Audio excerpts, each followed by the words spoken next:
When you're up against a hostile room of people who don't want to be there, you need real strategies that get results. Welcome to From Hostage to Hero, the show that gives you practical advice you can use right now in the courtroom, boardroom, or classroom. Learn how to move your unwilling audience to one that is invested in what you're saying, eager to participate, and engaged in the process. Learn from the attorney whisperer herself, your host, Sari. Well, hello. Welcome. Glad you are here in the From Hostage to Hero universe, this podcast being part of that universe. Welcome, welcome. If you want to find other ways to become part of our universe, join the free From Hostage to Hero Facebook group, which probably at this point has been changed, the name. So I probably shouldn't call it that, but it's the free Facebook group through our company on Facebook. We're changing the name because there's some confusion between that and our H2H membership, which is a paid subscription service that gets you an opportunity to work with me several times a month and with our amazing community, which is another way to get involved in the H2H universe. Obviously, there's also the book. And once some COVID restrictions lift, we'll be back in business in terms of in-person events like our studios and other things. So, but for now, we're glad to have you here with me. And I feel like you are with me. I've heard some feedback that, man, I love Sari's podcast because it sounds like she's talking just to me. And I hope that continues. I want to feel like I'm just there in your living room or in your office or over coffee or over a cocktail, knowing me, chatting it up with you and telling you that you're amazing and what is all this other shit that you're allowing in your head, which brings us to today's episode, which is you don't need to earn amazing. Okay. And I know I preach this all the time.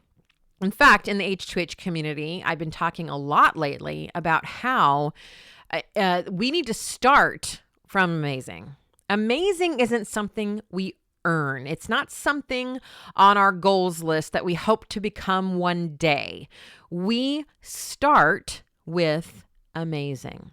And when I say that, and when I preach that, and I say that, listen, all the things you're going to learn here in the H2H community and in all of the work that I do is going to build on that, meaning that's our starting place. We assume the minute you come into the H2H community that you are amazing, and then we work with that.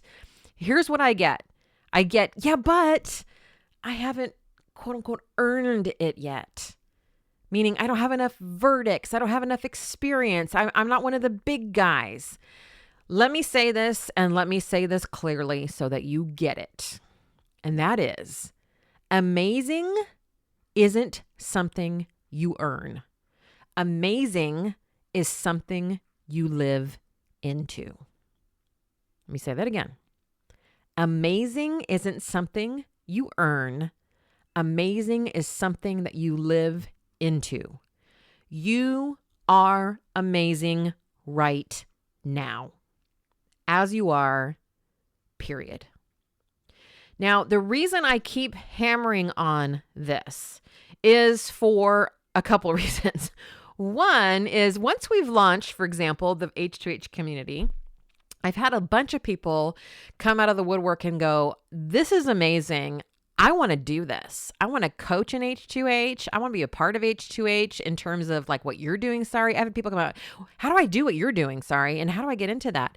But I also hear from those people is, and I don't know that I could ever do that. I don't know that anyone would ever listen to me. I mean, I don't have enough verdicts. I don't have enough experience. I mean, who am I? This is what I hear all the time to teach anybody anything if I can't back it up with my own experience.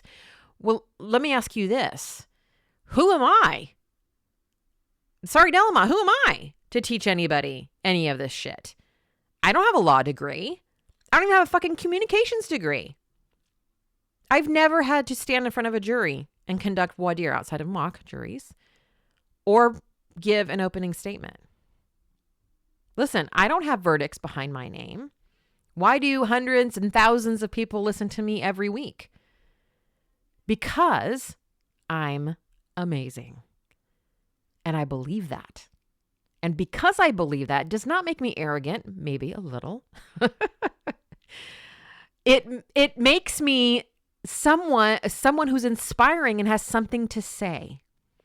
And this is what I want you to get, because I'm going to blow some beliefs that you have out of the water today. At least I hope so. And the first one is, my question to those of you who keep saying, but I haven't earned it yet, is my question is, well, when are you going to earn it?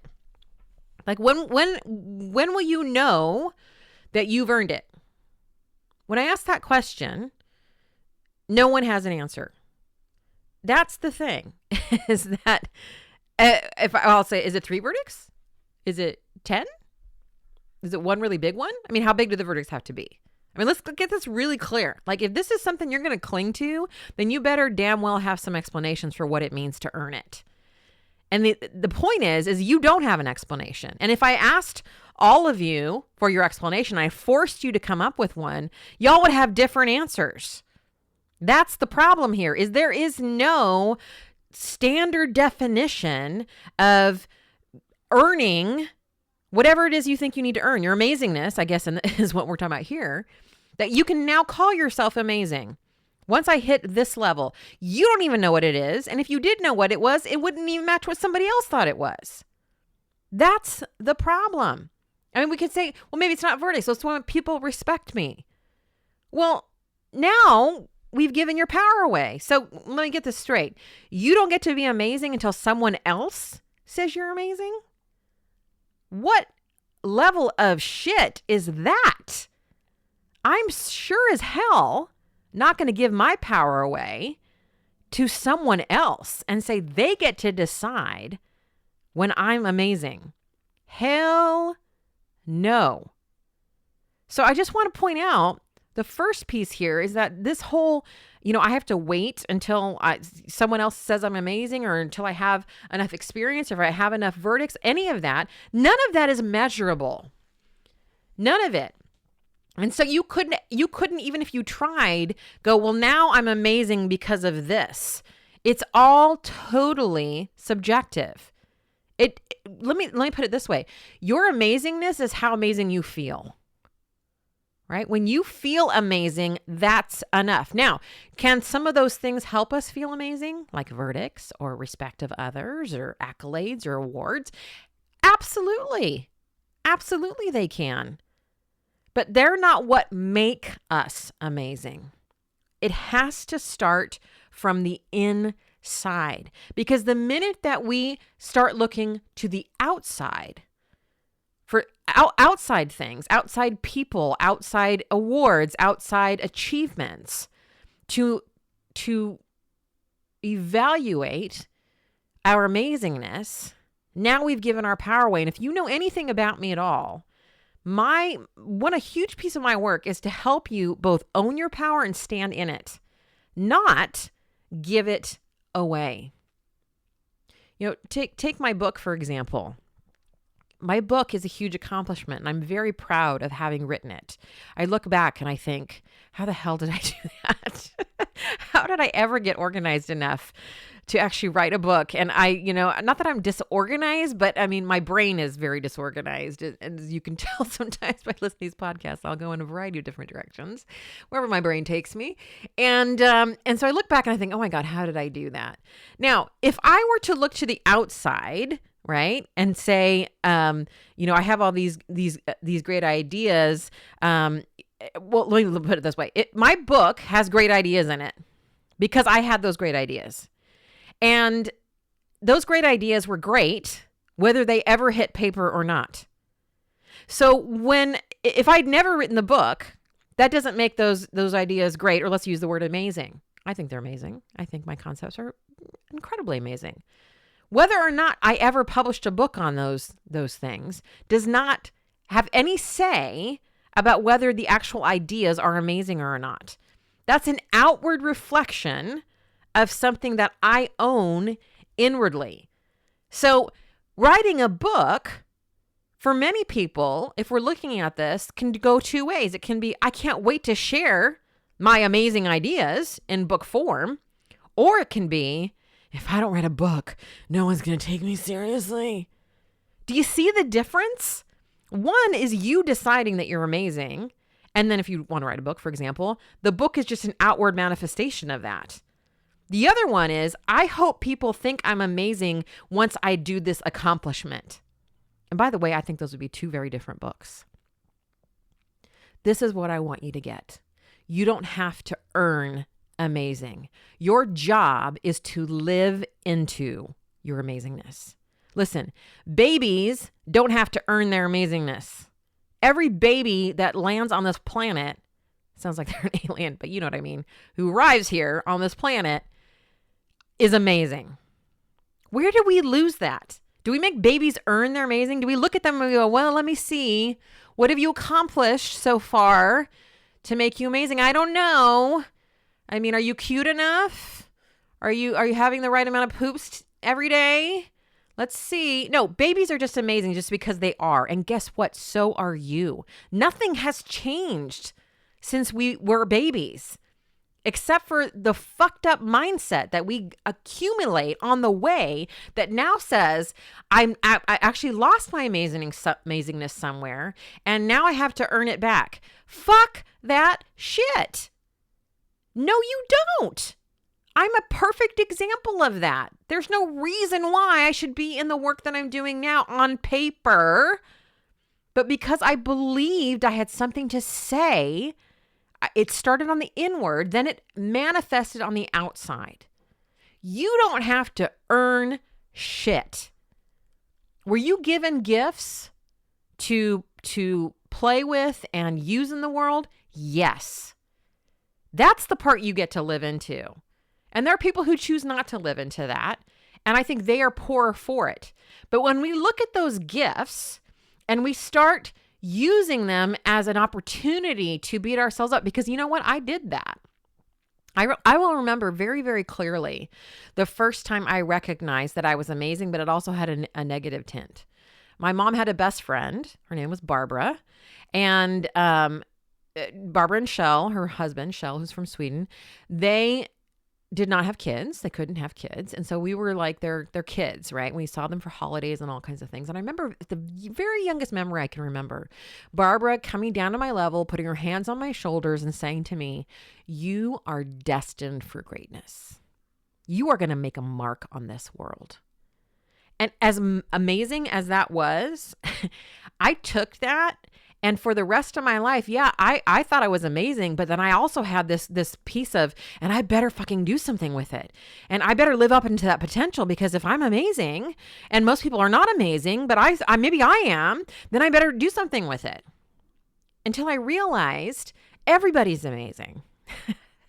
The only reason I recognized I was is because somebody told me. Maybe nobody told you. Let me be that person. Let me put my hands on your shoulders through this microphone right now. Imagine I am there, and let me just tell you right now, you are amazing, and you are destined for greatness. Can you accept that from me? And can you now live into it instead of believing this fucked up lie that you somehow need to earn that shit? Everything you do, from winning verdicts to writing books to achieving career success, is all a manifestation of your amazingness, not proof of your amazingness, not a way to prove to others you are amazing. It is just the natural result from when you are amazing already. That's what I want you to get.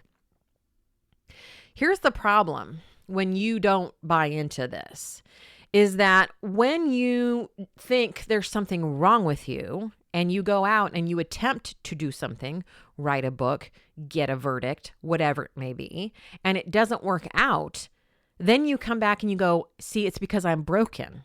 Right? I'm not amazing. This is the problem. There's something wrong with me. And I want to just point out that that is the easy way out. As horrible as it feels in the moment, it is the easy way out. Because when you believe that you are truly amazing and you go out and you try to get a verdict or write a book or whatever else, and it doesn't work out, here's what happens in that scenario is you go, well, there's nothing wrong with me. So there's something wrong in what I tried, or I didn't learn it well enough, or I have some work to do over here, or something else to learn, or someone else to ask, or some training that I need. When we instead don't get the verdict or don't write the book or whatever it may be, and we believe that we're amazing, now we get to ask ourselves questions. What do I still need to learn? What experience do I still need to get? Who can help me here? This is what I'm talking about when we're talking about amazingness isn't something you earn, it's something you live into.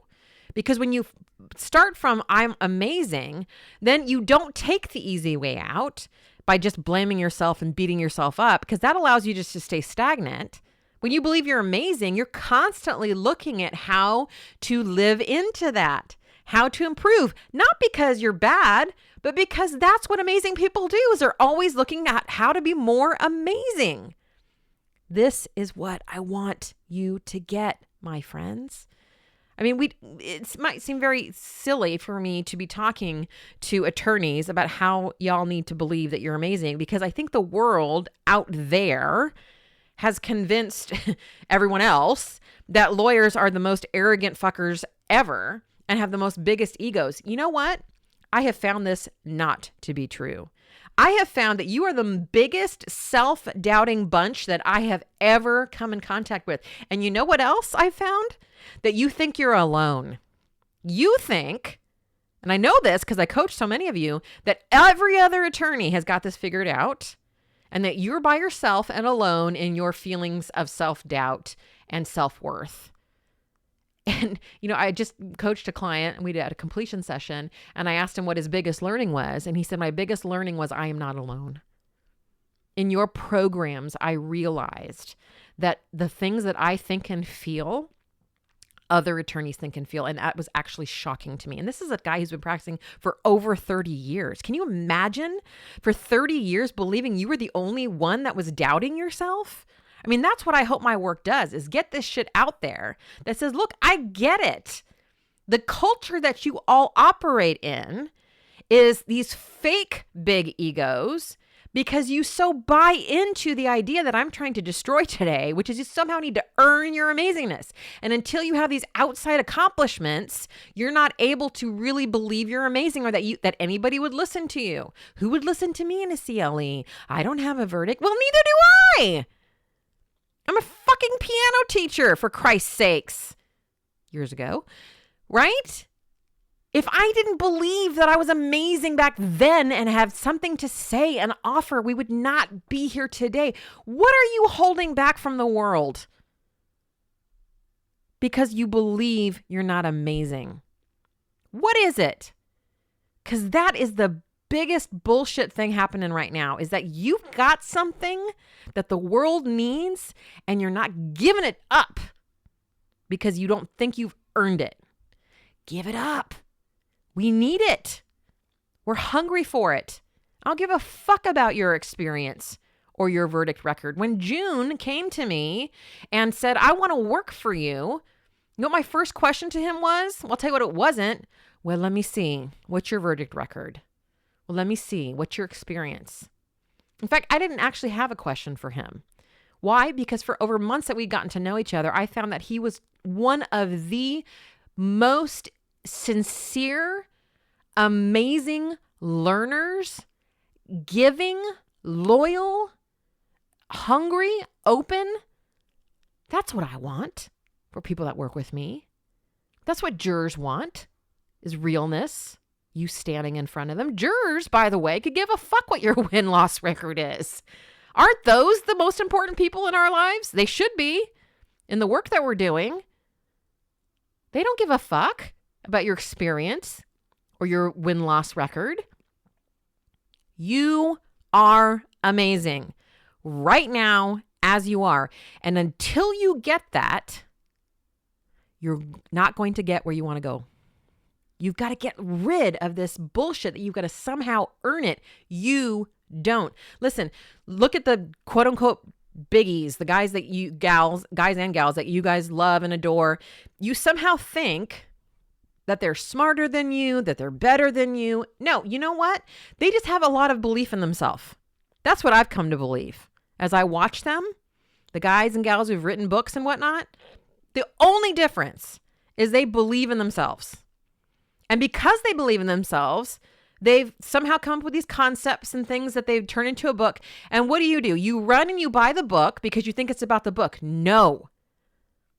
Look at their confidence. Look at their belief in themselves. Yeah, there's some people out there who are writing the books and whatever, and they're absolutely scared shitless, and they're hiding behind that accomplishment.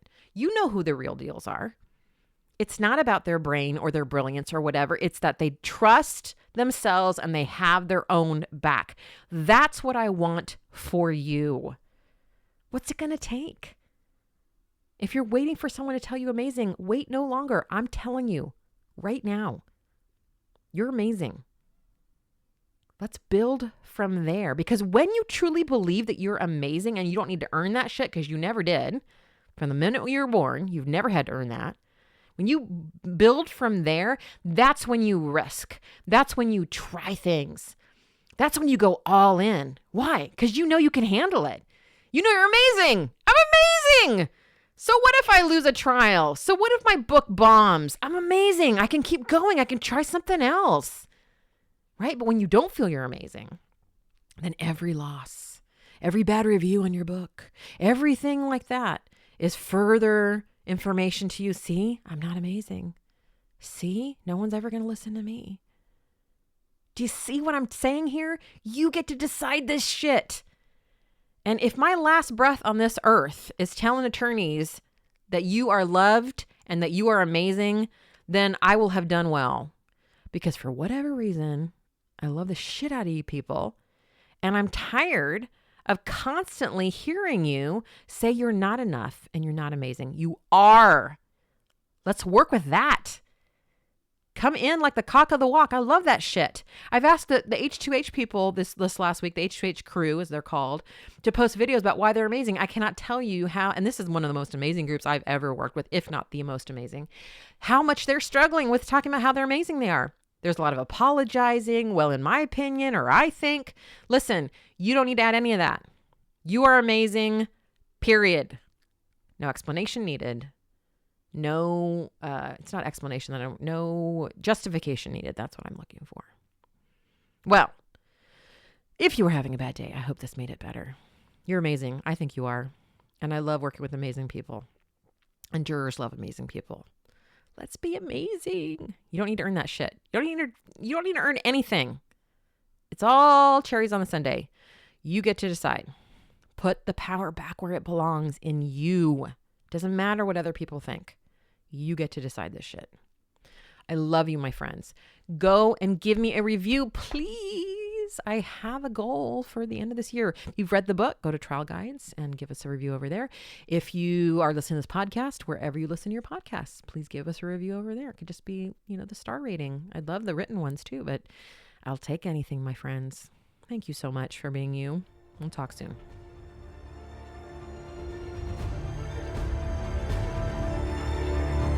That's it for this episode of From Hostage to Hero. But head to our website, saridlm.com, for other must-have resources from Sari Delamotte. Read the transcript of this podcast, watch trial tip videos, or download your free copy of Sari's article, Why Jurors Hate the Hobby Question. We're glad you joined us today, and until next time, remember that to lead a hostage to freedom, you must first free yourself.